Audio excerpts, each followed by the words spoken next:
In this week's show, we are talking about conspiracy theories again, but what we're really discussing is the rise of Alex Jones style radio shows and podcasts out in the media.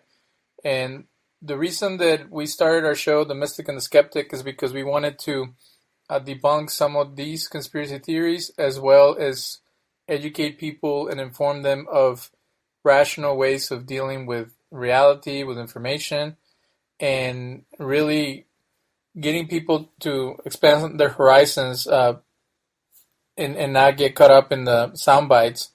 On our show, we have our expert on scientific knowledge and inquiry, Brian Dunning. He's been in the show several times to discuss different topics, and every time I invite him on the show, he's ready to go. I'm very happy to hear that he believes in what we're doing and that he's available to discuss these issues. So welcome again, Brian, to our show. Hey, thank you. Great to be here, as always. So on the day was February 6th this year. I listen to podcasts. Sometimes I listen to the radio. And I often do not call the people by their names or criticize people directly, but I have to do it this time because after all the propaganda we've been hearing and all the claims of fake news and stuff like that, now the battle for truth is intensifying because now things that used to be in the fringe and used to be considered part of the lunatics mentality, now they're becoming to the forefront. And what I find problematic on these conspiracy shows that are in AM radio is that they don't have disclaimers such as this is for entertainment purposes, this is just some type of brainstorming or going with the flow. They usually have guests and they just let them rant, and the questions always are like leading questions going back to the same topic. But in this episode that I listened to of Ground Zero with Clyde Lewis, he did a monologue that went on for like an hour, talking about all kinds of random things. And then when people called to deal with the subject, he was feeding into their fears. And to me, that's the biggest conflict, that not only do they let people rant, they're actually giving them ammo to have more type of bigotry and stereotypes about certain groups. So tell us, Brian, have you been following the whole Alex Jones debacle? And is the more that people get censored or sued for spreading slander, do they become more popular, or are people keeping them accountable? Well, I'm not aware of anyone being censored for anything, but I mean, certainly the more that they appeal to their base, the more their popularity will continue. You talked about the shows like this. Should they run disclaimers that it's not real information, it's just for entertainment? No, they see it as real entertainment. Alex Jones, there's a lot of debate whether people believe that he actually believes what he talks about or whether it's all just an act. I'm not 100% convinced either way, but for the vast majority of these people, no, they're very much they believe every word that they say, and they believe it very passionately. So that other people who feel the same way are going to seek out confirming information and kind of stoke their own belief system. That's just the way people work worldwide, whatever it is that they're passionate about. Well, what happened with Alex Jones? I only have a surface knowledge of it, but he's been spouting conspiracy theories regarding the Sandy Hook Elementary shooting, and he got sued by the parents of the children who were killed. He was saying that it was a hoax and it was propaganda, whatever. But then he got censored on YouTube Well, YouTube's a private company. They can't censor somebody. Censorship is when a government makes it illegal to say certain things. That's never been the case with Alex Jones or any other conspiracy theorist that I'm aware of. Okay, so the official definition of censorship is that it has to come from higher sources. It's a government making certain types of speech illegal. Yeah, that's censorship. It's I got accused of censorship when I stopped allowing comments on Skeptoid.com because it was just turning into a big graffiti sheet for anti-Semites and 9/11 truthers to spread their nonsense. So I said, I don't want my website to be promoting this, so I turned it off. Well, it's my website. It's completely up to me what I choose to show to people or not. I'm not the government. I'm not making their speech illegal. I'm just kicking them off of my website. Those are two unrelated things. YouTube did the same thing. I believe Facebook and Twitter did the same thing as well. And that's also not censorship. That's just people who don't care for what he has to say deciding to stop giving him a platform. Well, it's interesting because the progressive shows that I listen to, like Jimmy Dore, who's a comedian, he was like enraged that if they can do that to Alex Jones, then they can do that to other people they don't agree with. But it came into they had a set of rules. Like there's all kinds of anti-Semitic stuff on YouTube that they're never going to get rid of. And they're always going to hide behind free speech. But when it became like ongoing and him becoming rich out of the pain of people losing their children, then they have like a secret committee that decided to boot him out. And that's what it was enraging. Also, my other guest on the show that I've had, the Thinking Atheist, was very upset that if they can censor Alex Jones, then they can so-called censor anyone on these platforms. But it goes back to the community rules. If there's enough complaints, then they have the right to take them out of these platforms that are very popular. It's like a TV channel that if you have someone what was the name of that commentator on CNN that was always talking bad about immigrants and he got dumped? He's now with Fox News, but all he would do is like push similar conspiracy theories as the current president, that there's an invasion and things like that. And then after a while, enough companies complained and they took him out. So the marketplace of ideas is self-regulating in the sense of why would people be supporting financially or any other way something that is bad for the community? Well, I think you just said it. By describing it, the marketplace of ideas is making a decision on what kind of content they want out there. That's the exact opposite of censorship. Censorship is top-down. That's the government saying this type of speech is illegal and may not be shown anywhere. Whereas a marketplace of ideas, which I think is a great description, is what the people at large want to be exposed to and what advertisers choose to support. That's a bottom-up process. So it's the exact opposite of censorship. Now, I think if you've had some guests on who are describing YouTube booting off Alex Jones as censoring him, then I think those people need to go back and retake high school physics or high school civics. They don't seem to understand it very well. Well, I'm glad that you are sharing this, because that's really the problem, is that everybody jumps on the bandwagon regarding an issue or another. And I was sharing with you before the show that I never had the pleasure or the displeasure of watching your interview with Joe Rogan. Yeah, that's definitely a displeasure, but yeah.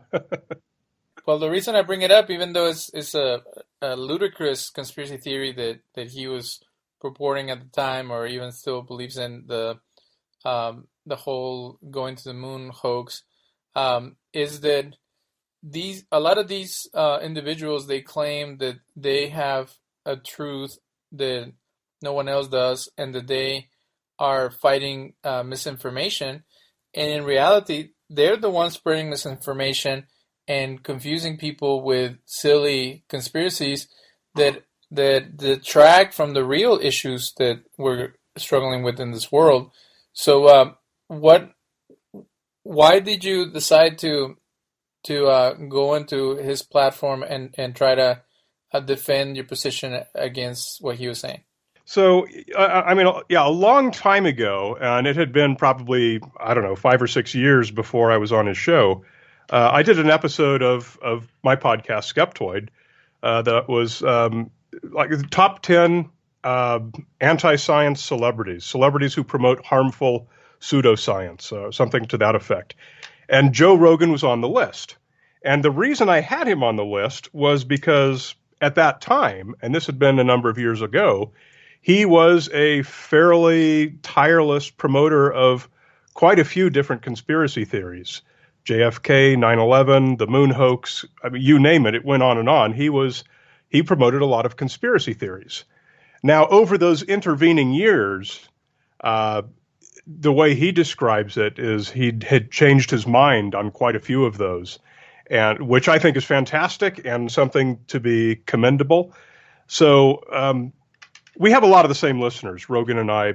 A lot of people listen to both of our shows, and quite a few people had been emailing both of us saying, "Hey, you should have Brian on. You should have Brian." And finally, he emailed me and said, "Yeah, a lot of people said I should have you on the show. So, what do you want to talk about?"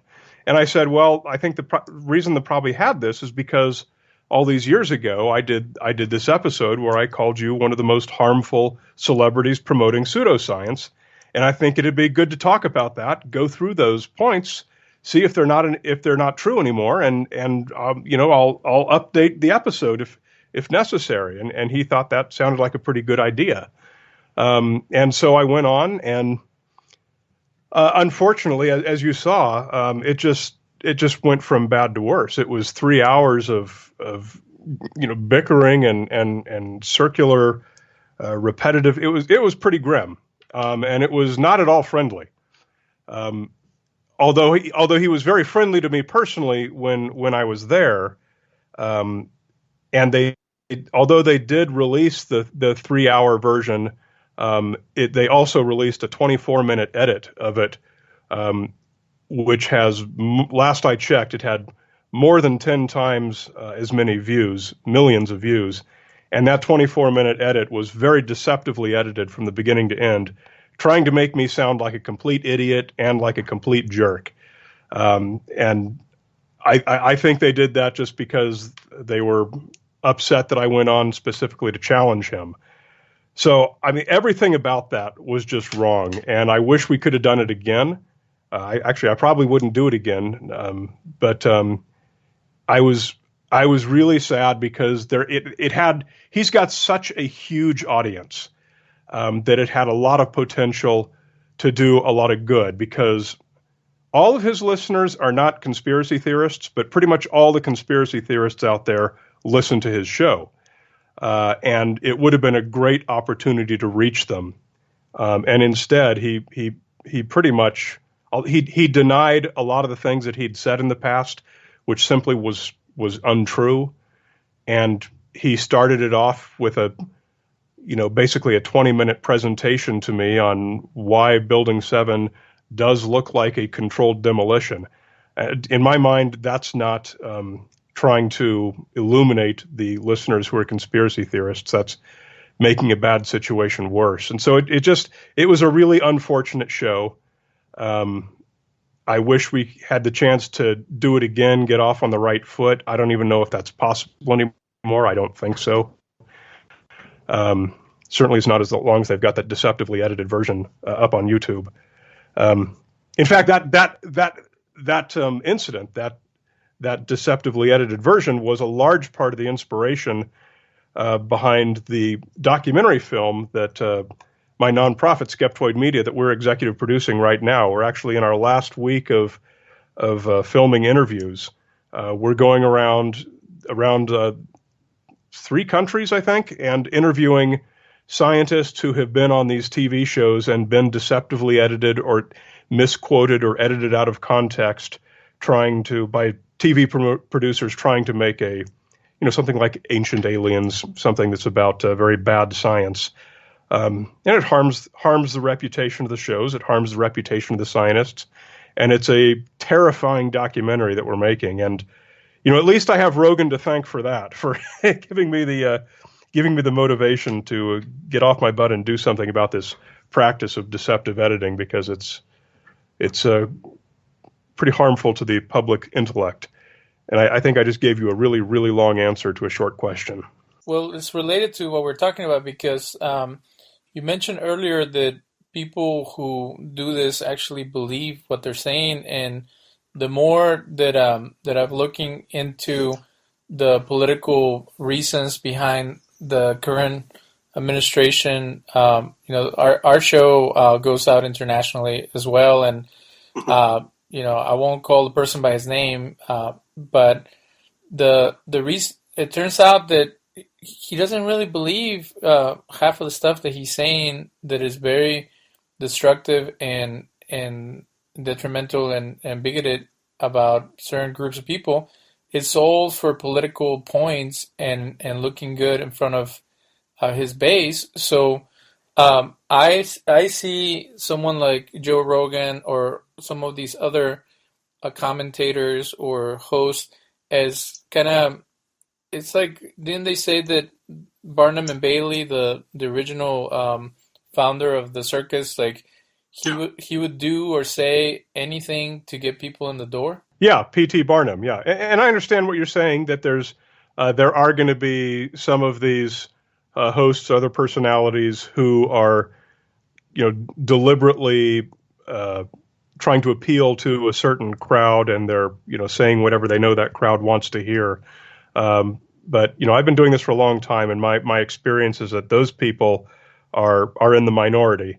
The majority of them are very passionate believers, in my experience. Because we had another guest on our show that mentioned being on the Ancient Aliens show, and completely edited and misrepresented his position. But having a media production background, you have to make creative decisions to make something more exciting. And of course, one reason that I left the commercial media was because they were exploitative. That anything that they came across, they would manipulate for ratings, and it just seemed like there is no checks and balances regarding that. And especially when you're talking about ridiculous stuff like aliens or things like that, where you can pretty much do anything you want with the information, and they even have people sign a release that there's going to be creative license. So what are the scientists responding in the sense of, like you mentioned, that the shows that interview them lose credibility if they do that, but it seems like nowadays very few people care about correct statements or checking the sources. It seems like every network has some type of spin and some type of deception going on with the experts they bring on or the type of topics that they focus on. There's really very few sources where you can actually trust that they're giving you a fair shake of the issues. Yeah, I think you said it very well. I couldn't agree more. It is true that audiences will respond better to very sensational programming, and it's that simple fact that drives all of the decisions when they're making their programming decisions. However, and one of the points that we make in the film is it's not necessary to make stuff up or take creative license as you use. That's the easy, lazy, and quite frankly, the unethical way to do it. I've been doing my podcast for 12 years now, dealing with all of the urban legends, anything anyone's ever heard of. I've done an episode of it on the show. And I find an absolutely fascinating solution in the true solution to the mystery, finding out what really happened, what is really going on at Oak Island, instead of the nonsense that they put on the TV show. Now, that takes a lot of hard work and research to come up with that angle. And it also takes an understanding of things like sociology to find out how and why people prefer to believe this sort of easy, sensationalized version of the show, and what is it that we can give them that's even better than that, that's even more sensational, and that's true, and that teaches them an interesting lesson in how we know what we know. Now, that takes a lot more work. And too often these producers and directors just aren't interested in going to any extra work when they can just say, hey, aliens built the pyramids. Isn't that amazing? That's the reality. And it's harmful because we have a generation of people growing up believing just ridiculous nonsense because they heard it on the History Channel or the Science Channel or Nat Geo or the Travel Channel or Discovery Channel. And these are networks that bill themselves as promoting science programming. I remember one time when the History Channel was very publicly caught in a very flagrant screw up. They sent out a tweet that saying, accuracy of historical information is of primary importance to me, and we'll investigate this fully, how this happened. And of course, that's the last anyone ever heard of it. It's simply that they need to do better. They need to stop misquoting and badly editing reputable scientists to try and make it sound like they support the idea of aliens building the pyramids.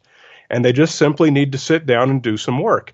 Find out what is the valuable lesson to be learned in this story, and how can we tell that story in a fascinating way that gets viewers interested. That requires creativity and thought, and too many people are not willing to put in that work. Well, and I've always been proposing in our show that ideas have consequences. So when Clyde Lewis in this February 6th show is saying that there's an invasion not only coming from the south, there's an invasion coming from the north, and that involves China and Muslims, I couldn't believe it. I'm like, how can someone get away with saying something so outrageous and flat out condemn millions of people and then move on to the next subject? They can get away with it because there's 50% of the nation that wants to hear that. And, I don't want to sound like one side is right and the other side is wrong, because that's not the case at all. One thing that's very clear from research into conspiracy theories is that there is no one demographic that's more or less susceptible to belief in them. And people on the far left are every bit as eager to believe in implausible conspiracy theories as people on the far right. So it just, whichever one we happen to be talking about that shows up in the news, then that's the one we're going to say, boy, those people are nuts. Why would they believe something that silly? So I'm not taking partisan sides here. In fact, that's the most important point, is that there are no partisan sides to conspiratorial thinking. Well, I contacted you because a friend of mine got into it with family members about the USS Liberty, and I hadn't done any research on it, but I knew that it was a point of contention coming from certain type of people, and then it ended up being true. Like, once I started doing research, but it was disappointing that someone who's known as a consumer advocate and intellectual, such as Ralph Nader, was pushing that type of conspiracy that the U.S. Liberty was bombed on purpose, and that there's a conspiracy with Israelis, Jewish Americans, and John McCain, out of all people, to hide the truth. And it's like, why does he even have to go there when there's so many other issues that he's brought up regarding safety, regarding the politics being corrupt and stuff like that? So it's funny that you find out that people who are heroic in some ways are conspiratorial in others. Yeah, well, I think that's a really important lesson to learn.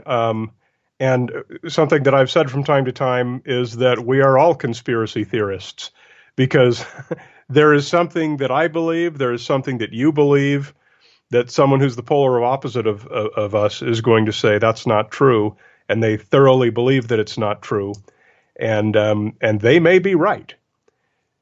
The first step to being intellectually honest is acknowledging that you believe some things that are wrong. I don't know what they are, but I know I believe some of the things I believe are wrong. I would love to know what they are so that I could correct them, but I don't. And as long as I do, there is something that I could talk about that someone else is going to consider that to be a conspiracy theory, and that I'm a nutty conspiracy theorist.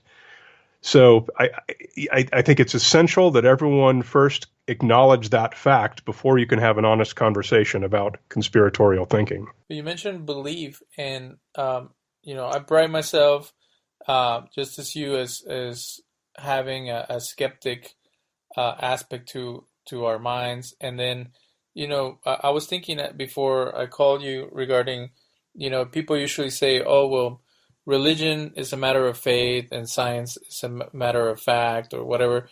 And I'm like, well, actually, the supernatural is something that it's outside of science because it cannot be proven, but not everything that can be proven is reality or something like that. So this idea of believing things,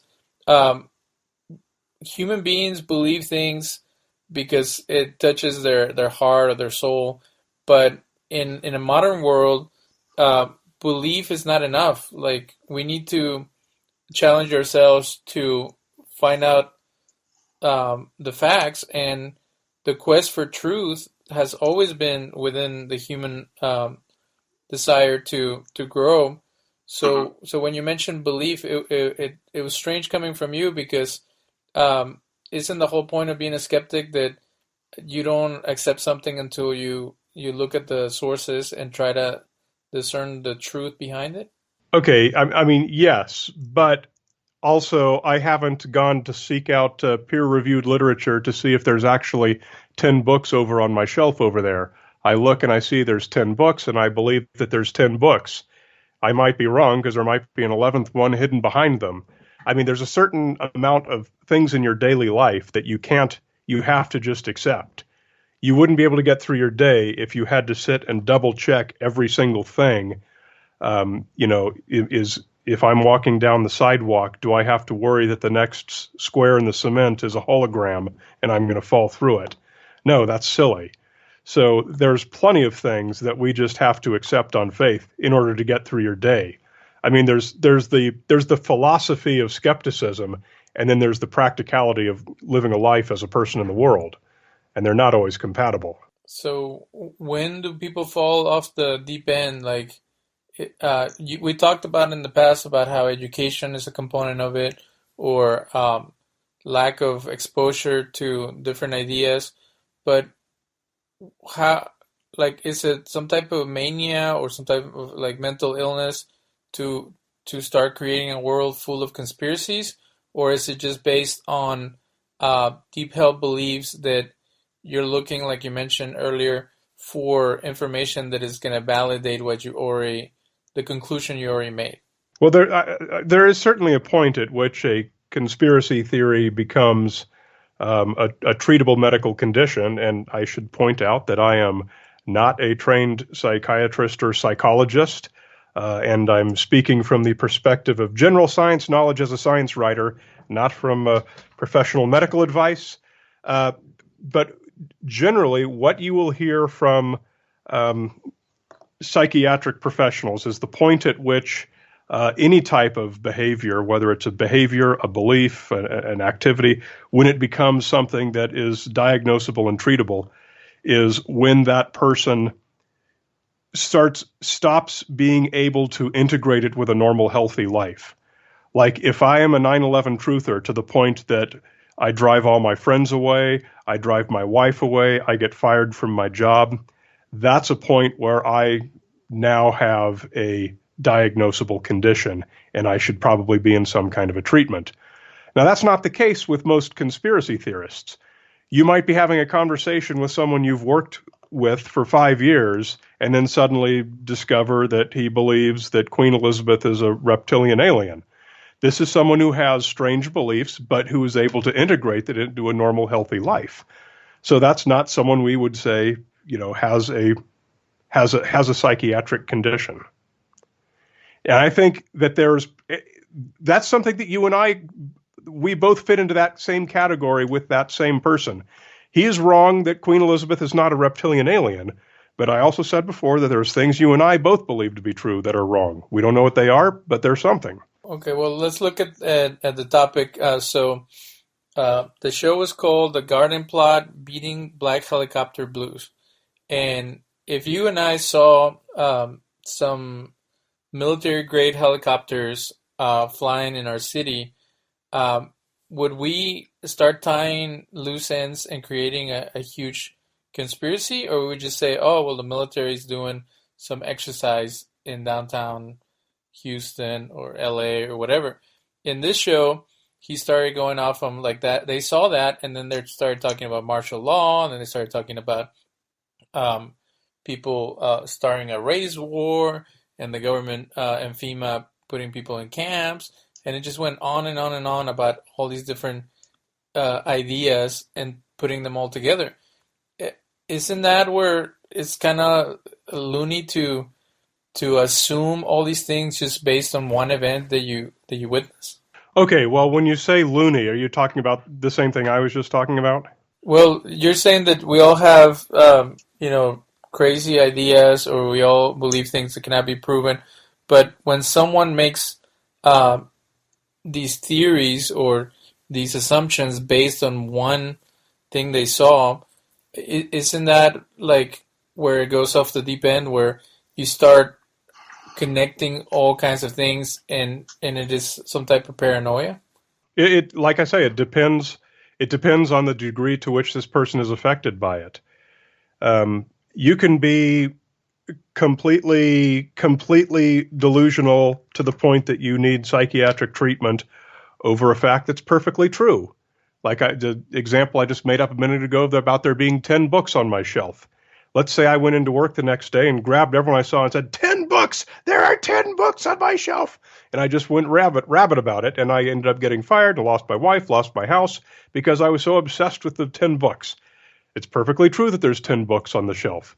The thing is, it's just a fact that I was not able to integrate into a healthy life, and my behavior is what needed to be treated. So when we talk about the person you're talking about, who sees the helicopters and then creates a whole fantasy world around that, or maybe it's a reality, I don't know. We're not talking about whether the belief is true or not. We're not talking about whether the belief is extreme or not. We're talking about a person and their behavior and their ability to lead a normal, healthy life. Well, but it goes back to profiting off of conspiracies, and so now you start a show, and then every single crazy idea you hear, you tie it together, you sensationalize it, you entertain people with it, and then you leave people hanging with all these bad ideas. And that's the Alex Jones factor, that's what the show is going to be called, that there was a point when Alex Jones was seen as a hero of the people. There was an article on Texas Monthly where they were challenging an Austin director who had him in both of his movies as the man of the street, who's bringing truth to power and trying to challenge the norms. And now, 10, 20 years later, he's persona non grata. So in the eyes of progressives at that time, Alex Jones was actually speaking their truth. And now that he has attacked some of the people that they support or some of their political ideas, now he's the bad guy. So it's funny how people are willing to switch sides real quick based on what's going on in the community and what's considered, destructive. And again, as the community rules change based on the time period. Yeah, well, belief is a very powerful thing. When you say that there was a time at which Alex Jones was considered a hero of the person, a hero of the people, I would say that, well, there are always have been people who consider him a hero of the people, and maybe that was a very few people at one time, and maybe it was more people at another time, and maybe it's fewer again now that he's got a smaller audience and fewer people know about him. But I don't think anyone has ever tuned into Alex Jones with an open mind, interested to hear what he has to say. I think the only people who go to any really, really extreme source like that are people who are looking to have their existing beliefs confirmed. From my experience, that's certainly the vast majority of Alex Jones's support base. So, I was thinking regarding the power of propaganda and how easily it is to manipulate people. So, when some radical provocateur is going around uh, scapegoating certain groups or spreading falsehoods about individuals, the majority of the population just sits back and kind of sees what happens, and then there's certain people who support that individual and some people who oppose them. But it seems that it's really easy for a dictator or someone who has that type of charisma or like negative charisma to be able to influence a lot of people because of the passivity and the lack of involvement from people who might not agree with that. What are your solutions for a situation like that? Because it's kind of scary to see how easy it is for people to end up agreeing with someone who at first they thought was really out there, and then with time they're like, well, he does have a good point about the amount of jobs being stolen or the amount of crime, or like if someone tells a lie long enough, people start believing it. What should we do as a community to keep people from falling into those traps? That's a great question. I mean, the most successful what's the best word to use? I don't. Dictator is not the right word, but the people you're talking about who have this broad sweeping appeal, and clearly we would consider Trump to be one of those people right now.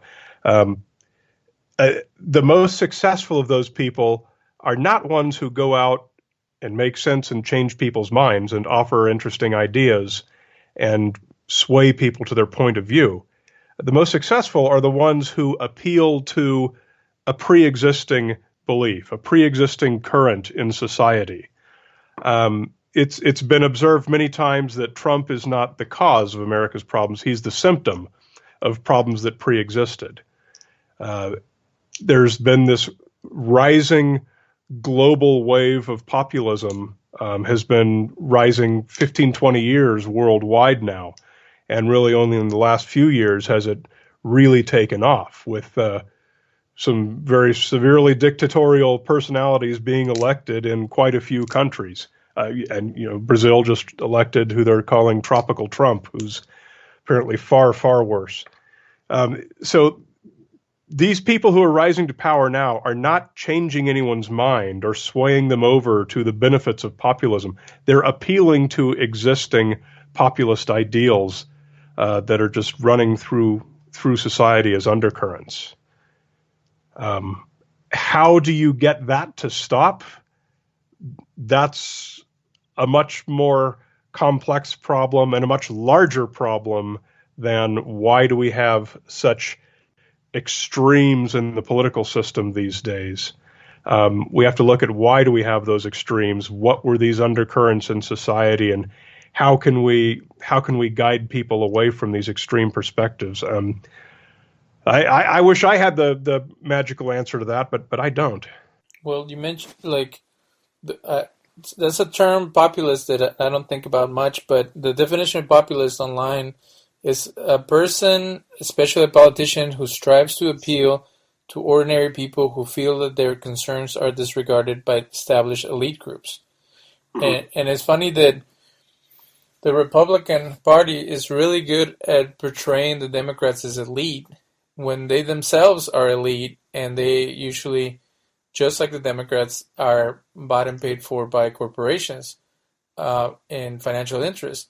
So it's interesting that they're able to spin the situation into a populist one, and the other ones who often are a little more populist in the sense of they're worried about providing resources for the poor and the needy and disenfranchised people, they are not able to capitalize on that frustration as well. And when I lived in the hippie community in Tennessee, I saw how progressives are usually more splintered and there's more infighting among them that there is among conservatives, because conservatives are like one track.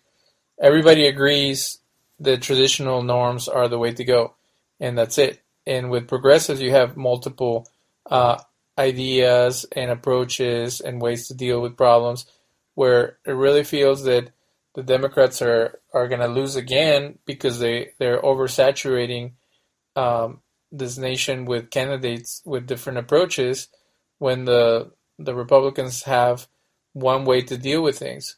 And throughout the years, they've been saying that the way that the Republicans are going to be able to appeal to the masses is if they become more progressive, if they are more interested in including minorities and reaching out to Hispanics and being more open-minded. And they never do it because it doesn't work. The only thing that works is to pin people against each other and to make the people who are poor look at the elites as the problem and to portray themselves as saviors and stuff like that. And so it's very frustrating to see how easily people are manipulated politically. Yeah, well, I mean, it's if someone like a Trump or a David Duke or someone like that who represents these extreme perspectives, if they had run against Ronald Reagan, for example, I'm not sure that they would have won in that environment. That was an era, and the vast majority of United States history has been an era when there was not nearly so much difference between the two major political parties, when they both had fairly moderate candidates. And we're clearly the farthest thing from that now. I think the thing that's going to get us out of that cycle is when one party or the other is going to nominate a more moderate candidate. I don't see that happening anytime soon. Clearly, the Republicans are going to nominate Trump again, and clearly the Democrats are going to nominate the most far-out liberal, someone like Bernie Sanders or AOC or Elizabeth Warren, someone who's very far to the left. So this division could not be farther apart. So clearly, neither of those parties is going to attract a single vote from the other side. But eventually, one party will run a candidate who can attract a few votes from the other side. And that's when I think we'll be on the way to narrowing this rift that cuts the country in half. But you find out from history that the best way to polarize people is to demonize your opponent, to portray them as like the plague and the worst thing that could happen, and it's effective. It's very effective. I mean, that's how. I mean, I don't want to do an example of Godwin's law, but that's how Hitler got World War II started. That's what Trump is doing with Mexicans right now, and it's just popular. That's what the tropical Trump down in Brazil is doing with atheists. He's trying to make that a very strict Christian theocracy. It's a very scary situation down in Brazil. And Duterte in the Philippines is doing it with drug addicts and drug dealers. Yeah, it goes on and on. Like I said, there is a worldwide wave of populism right now, and I think the U.S. remains one of the most, if not the most, influential nation. And I think the U.S. electing a more moderate candidate, which may take another 2 or 3 election cycles, I think that's what's going to finally signal the not the end of this wave, but the when the waveform starts to reduce before it inevitably comes back up in the future sometime. But since Greek times, when politics were invented, the whole point has always been to win, and whatever it takes to win. My concern is that once they win, they instead of not keeping the promises of being bigoted and judgmental of other groups. Now they're keeping the campaign promises, and that's what's creating the problem. Because if you can dupe someone to vote for you because you have extreme views, that's one thing. But to try to keep them happy, you start doing extreme things that are irrational and destructive for the whole community in the world. Then that's when things get really bad. But going back to these radio shows that are supporting very radical ideas and are popularizing the lunatic fringe, it seems that for them, truth is malleable, and that when it's all said and done, it's the same thing. It's about winning. If you can get more ratings because you're talking bad about immigrants, or you're hating on African Americans, or like, that is the ultimate goal. Like, it goes back to being unethical. Like, they're not worried about the repercussions of what they're saying. They're not worried about how it will impact people. They're worried about being the number one show and getting all the advertising money and all the support. So, well, that's just business. I mean, that's what every show's goal is. You know, yours and mine included. We would love to be the number one national podcast, wouldn't we? We would love to, but I'm doing it for free, and my goal is, when it's all said and done, that more people can come together. And I was telling somebody, we had a show about the current state of affairs regarding Latin America and the way that Latin Americans are portrayed and looked at in the U.S. And what I was saying regarding America is that you can't have a democracy and a type of what's the economic system that we have? The capitalist? Yeah. You can't be capitalist and democratic at the same time. And the reason I say that is because capitalism is all about money, and democracy is supposed to be about equal rights and equal vote and stuff like that. So unless you have inequality, you can't have capitalism, because money is the only thing that matters. And if you use that type of mentality, kind of like there are a lot of conservatives that push for little government and only marketplace and capitalism to be the main philosophy of the U.S., then you do end up with a lot of destructive things that are not helpful for the society. If money is the only thing that matters, then slavery would come back, and prostitution would be rampant, and abuse of all kinds. But the whole point of having a democratic government that is just is that you can keep checks and balances on this obsession with money.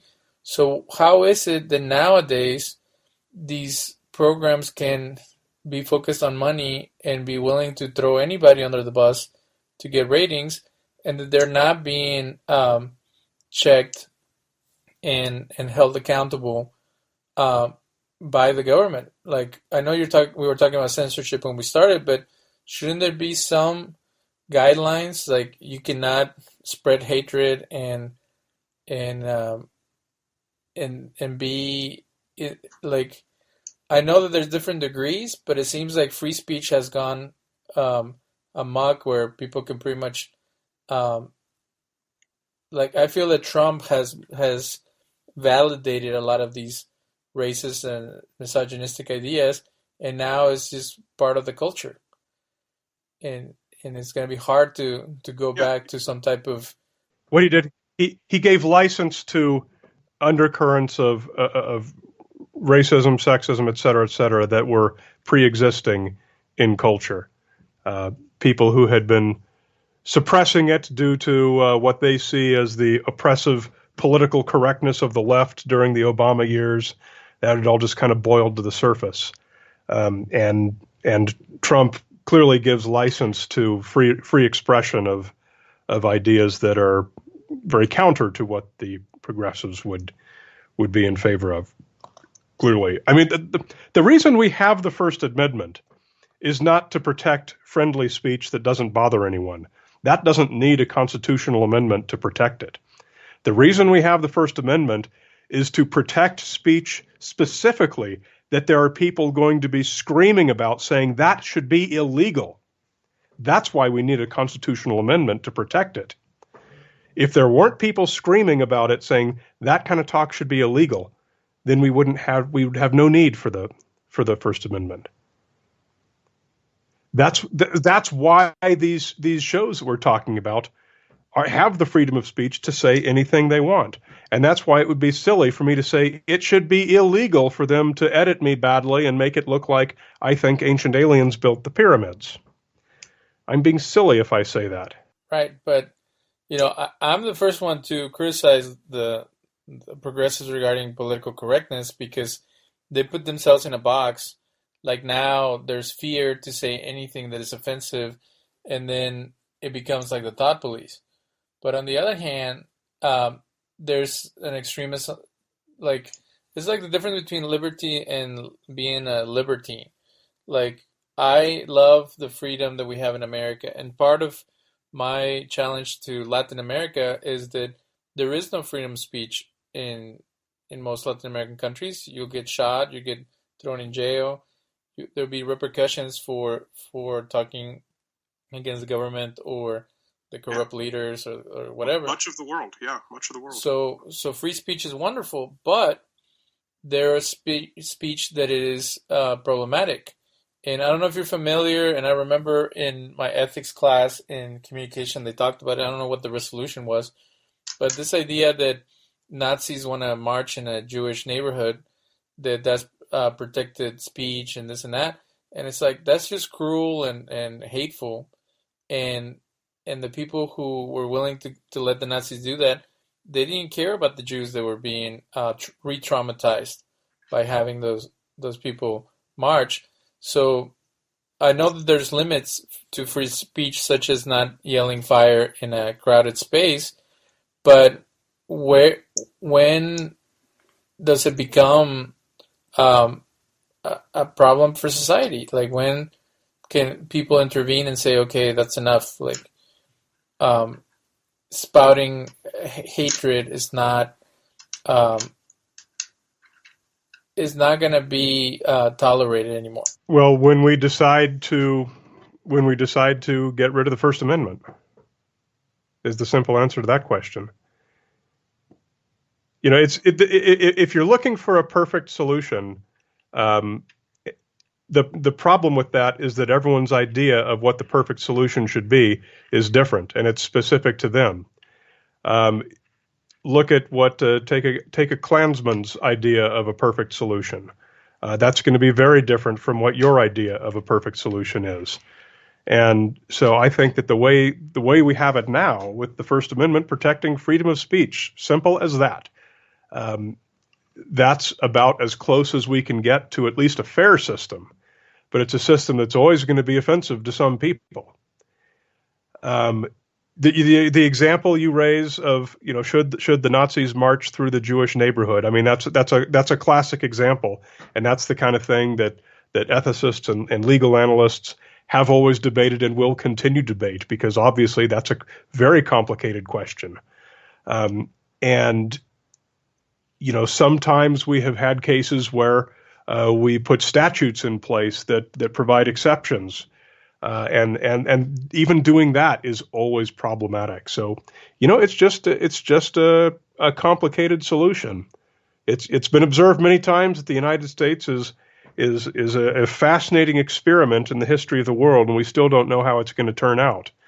And we're seeing it happen today. Well, I don't mean to preach, but I feel like I answered my own question in the sense of the reason that evil is being tolerated is because there's good people won't stand up against it. And I know it sounds theological and it sounds in connection with the historical stuff that happened during the Nazis, but there's a sense of culture has become corrupt, and people are not willing to stand up for what they believe to be right. And I know we can say, well, different people believe different things to be right, but one of the reasons that I live in the U.S. out of anywhere else that I could move to is because I believe that people are good. I believe that people have morals. I believe that there's an overall sense of justice and pursuit of truth and caring for your neighbor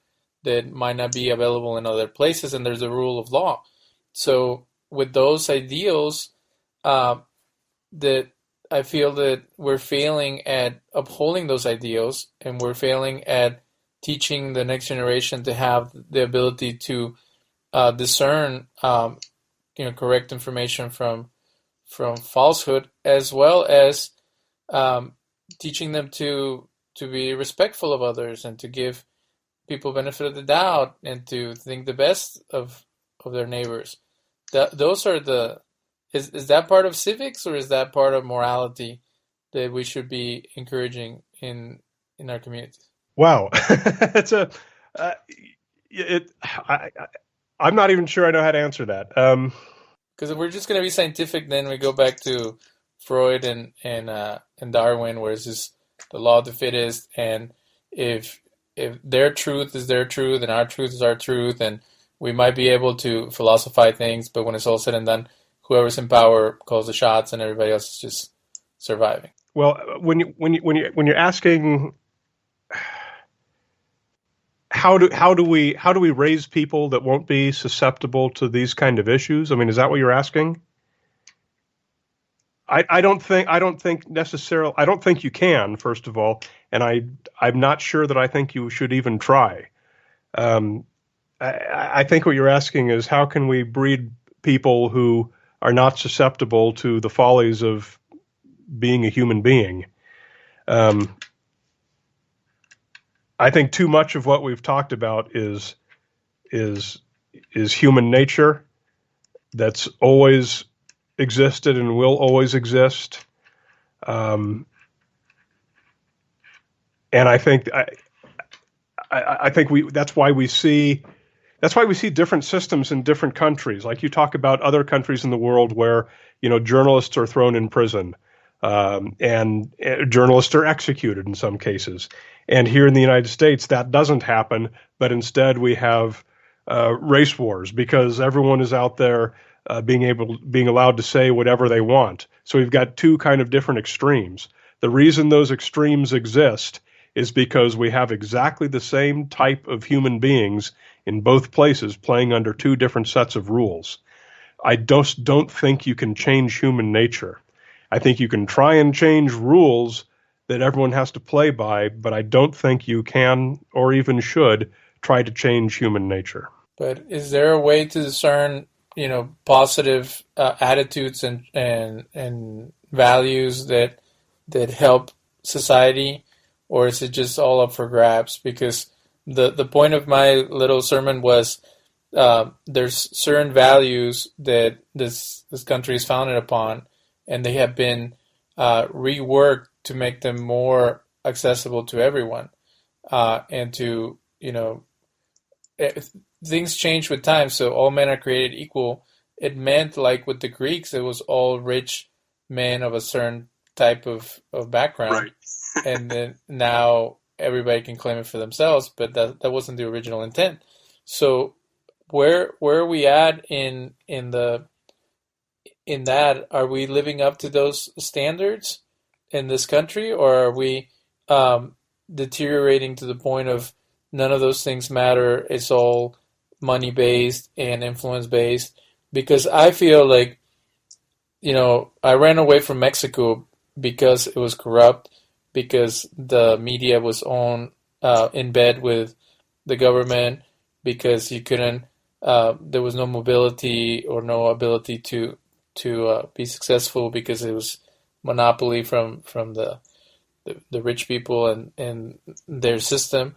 And here, completely different. And now I feel like the American dream is demoting into some type of almost like banana republic that I experienced back home, and it's sad and it's very discouraging. So or has it always been like that, and it's just been a facade that there was all these American dreams of progressing into a better future and providing more rights and more opportunities for the people. Opportunities for the people. Opportunities for the people. Opportunities for the people. Opportunities for the people. Opportunities for the people. Opportunities for the people.